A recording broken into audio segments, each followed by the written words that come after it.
Isaiah chapter 58, verses 13 and 14. If you turn away your foot from the Sabbath, from doing your pleasure on my holy day, and call the Sabbath a delight, the holy day of the Lord honorable, and shall honor him, not doing your own ways, nor finding your own pleasure, nor speaking your own words, then you shall delight yourself in the Lord. And I will cause you to ride on the high hills of the earth, and feed you with the heritage of Jacob your father.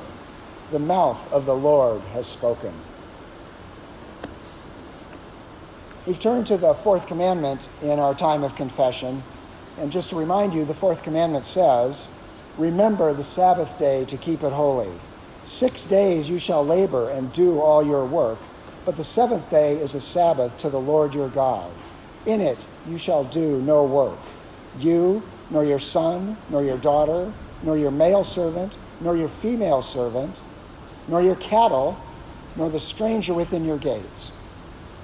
For in 6 days the Lord made the heavens and the earth, the sea, and all that is in them, and rested the seventh day. Therefore the Lord blessed the Sabbath day and hallowed it. The Sabbath is one of those topics that seems to cause a great deal of division, a great deal of disagreement among Christians, kind of like baptism and the Lord's Supper. Most think, well, the question is, how are we to observe the Sabbath? And most think that it's not to be observed at all. Most Christians, that is, other than going to morning worship. Unless, of course, you can worship on Saturday night. Even among us Reformed folks, there's a wide range of opinion. John Calvin was fairly non-restrictive in this regard. He felt that the Sabbath was for representing redemption to the people, to have a stated day to worship, and to give servants a break from their toil. The Westminster Standards, on the other hand, are the most restrictive, stating that the entire day is to be spent in the public and private worship of God. I am not going to go through all the theology of the fourth commandment. I'm sure you're all grateful to hear that. KJ covered that a few months ago while we were going through our church distinctives. And 2 years ago, when we did our church distinctives, I actually preached 2 sermons on the Sabbath. So we're not going to do that in a 5-minute confession meditation. And rather than look at what theologians like Calvin and the Westminster Divines said, I'd like to look at the actual commandment. I'd like to look at the biblical data. The first word in the commandment is remember. Remember the Sabbath day to keep it holy. Do not forget it. We are to remember the great things God has done for each of us as Creator and Redeemer. We are to remember it to prepare for the day we worship Him, so that we do our regular duties on other days besides the Lord's Day, at least as much as possible. I've known people that would do their grocery shopping after church because the store was on their way home. No, remember it is the Sabbath day and keep it holy to the Lord. The next section in the commandment says, 6 days shall you labor, but the seventh day is a Sabbath to the Lord. This implies we are to work, but that our regular work is to be done on days other than the Sabbath. Then there is a section about how no one in the family, including the servants, the livestock, or the foreigners, is to work on the Sabbath. This is so that all, including the servants, can rest. Can you hear me okay? No? So, is that better? The Sabbath day, the day of rest, reminds us that God redeemed us from slavery. He redeemed Israel from slavery in Egypt, and He redeems us from slavery to sin. When one is a slave, one has to work when the master tells him. Usually that means all the time, every waking moment. In consecrating the Sabbath day, God is reminding us that we are not slaves, because He allows us one day in the week to rest. It is also a reminder of the redemption for the servants. The people of God get to rest, so do the servants. Now, we don't live in an agrarian society with servants, as did the people of Israel. So our servants are actually the people that take care of us in various places of business, like restaurants, stores, gas stations. We are to allow them to rest. Another reason we should be conducting our regular business on days other than the Lord's Day. Now, I know that emergencies come up, and the stores and gas stations are open anyway. One extra customer is not going to make much difference in their day. So, if you need gas to get home from church, you can get it. If you need to get chicken from the store for a church celebration, as we did a couple years ago, you go get it. Those places are open anyway, but it should not be a regular thing.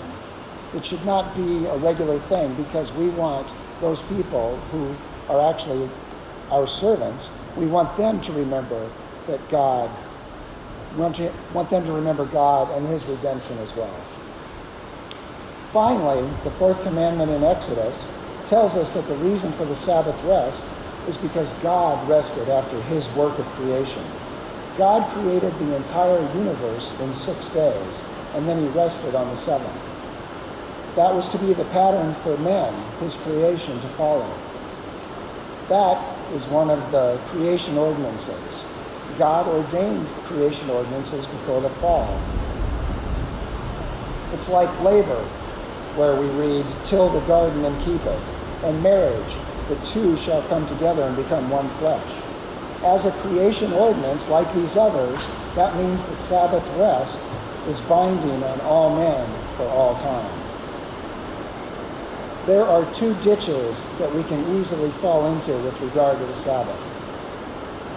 The first is the one that Daniel spoke of last week, recalling to us a story from Little House on the Prairie, where a man, I think it was the grandfather, I don't even remember now, demanded everybody just sit on the Sabbath. They weren't doing anything, they just had to sit. They certainly were not to have any fun. That is like the Pharisees of Jesus' day, who limited how many steps one could take in order to avoid work. But that is not really our temptation in the 21st century. Our temptation is the other ditch on the other side, the one where we disregard the commandment entirely. One can reason, I don't want to be like the Pharisees, so I won't observe the Sabbath at all. Or we can point to the New Testament, where in Colossians 2:16 it says that we are not to be judged whether or not we observe festivals, new moons, or Sabbaths. That means that we have carte blanche to forget the fourth commandment. But remember, God told his people to remember the Sabbath day. Alternatively, we can point to Jesus, who said the Sabbath was made for man, not man for the Sabbath. But remember, Jesus also said that not a single stroke or word of the law was to be abolished until all was fulfilled. No, we in 21st century America need to remember the Sabbath day. We need to remember that it is a sign of our redemption wrought by Jesus Christ. We need to remember that that redemption extends to those who serve us. And we need to remember that God instituted the Sabbath day at the beginning of time. Now, it's easy to laugh at the grandfather in the Little House on the Prairie, or at the blue laws, like the one in Missouri, that says you cannot buy alcohol on Sunday until 9 a.m. That means you can't buy it at 8:15, but you can buy it at 9:01. But I want to ask you this. I want you to consider this. Was this a better country? Was this a better culture back in the day when stores were closed on Sunday?